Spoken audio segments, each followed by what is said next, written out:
Hello friends, welcome to my YouTube channel. YouTube চ্যানেলে আজকে তোমাদের সামনে যে গুরুত্বপূর্ণ ভিডিওটি শেয়ার করব, সেই ভিডিওটি হলো class 10 geography subject chapter 5 part 7। আমি এর আগে 6টা পার্ট শেষ করেছি। আজকে 7 নম্বর পার্ট। আর একটা পার্ট এই চ্যাপ্টার থেকে হবে। এই চ্যাপ্টারটা অনেক বড় চ্যাপ্টার, তাই এই চ্যাপ্টারটা শেষ করতে একটু সময় লাগছে। আর একটা পার্ট দিয়ে আমি এই চ্যাপ্টারটা শেষ করে দেবো। তার আগে বলবো যে আমাদের সেকেন্ড সামেটিভ পরীক্ষা কিন্তু খুব কাছে। এই সেকেন্ড সামেটিভ পরীক্ষার জন্য যে প্রিপারেশন, সেই প্রিপারেশন এর জন্য এই ভিডিওটা কিন্তু ভীষণ গুরুত্বপূর্ণ। আর যারা 2026 সালে মাধ্যমিক পরীক্ষা দেবে, তাদের জন্য কিন্তু খুব গুরুত্বপূর্ণ এই ভিডিওটি। তাহলে চলো আমরা শুরু করি।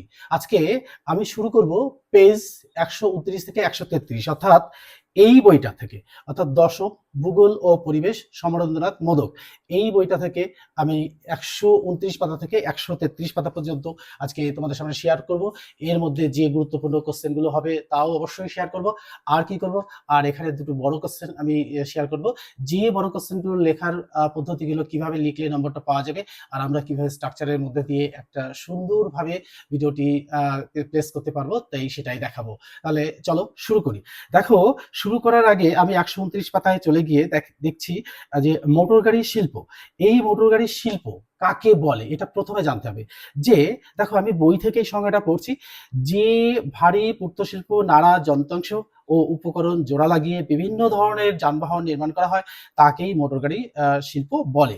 এই মোটর গাড়ির শিল্প তৈরি করতে গেলে অনেক কিছু দরকার লাগে। সেই দরকারি জিনিসগুলো হলো, দেখো, এই এর জন্য সাধারণত কাঁচামাল লাগে। অর্থাৎ মোটর গাড়ি নির্মাণ শিল্পের জন্য মোটর গাড়ির বডি, সিট, চাকা তৈরি করতে দুই ধরনের কাঁচামাল লাগে। একটা হচ্ছে ধাতব। এই ধাতব পদার্থগুলি হলো লৌহ ইস্পাত। আমাদের দেশের লৌহ ইস্পাতের কিন্তু প্রচুর সম্ভার, তাই এখানে আর লৌহ ইস্পাতের প্রয়োজন বাইরে থেকে আনার কোনো প্রয়োজন হবে না।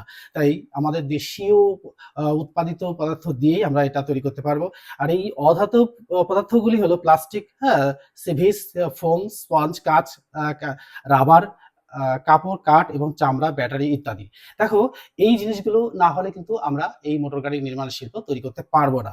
তাই আমরা এই জিনিসগুলো অবশ্যই জোগাড় করব। তার আগে দেখো, ছোট ছোট কতগুলো কোশ্চেন।